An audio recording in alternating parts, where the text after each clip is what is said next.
Hello and welcome. In this video, we're going to discuss a couple curriculum ideas on how to explore anti-Asian racism and Islamophobia in the classroom in a creative and fun way.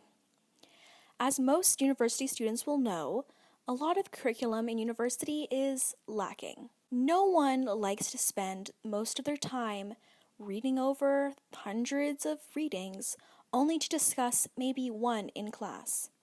So here are my ideas for ways to make learning more fun.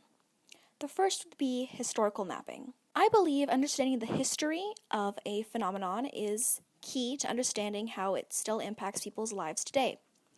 So in this activity, students would analyze the history of anti-Asian racism and Islamophobia, although perhaps not at the same time, in Canada.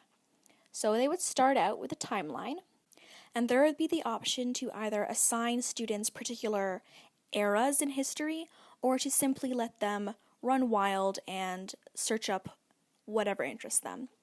By the end of the activity, the goal is to have a series of events that covers the chronological history of anti-Asian racism in Canada. This activity would give students a good initial look into how anti-Asian racism and Islamophobia became what they are today. The second curriculum idea is called Media Matters. It is the study of anti-Asian racism and Islamophobia through media content. Media exists in hundreds of different forms, and we are constantly consuming it every single day. In this activity, students will research when and how Asians and those of the Muslim religion are portrayed in the media.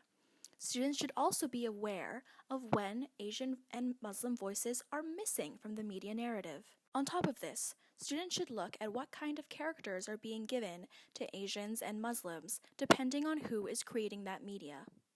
This activity will encourage students to examine how stereotypes proliferate into mainstream media and are encouraged by mainstream media. This is a fun way to take learning beyond the books and into the real world. There are my two curriculum ideas for exploring anti-Asian racism and Islamophobia in creative ways. I hope this inspired you and that it encouraged you to think up your own ways on how to make learning a little bit more fun.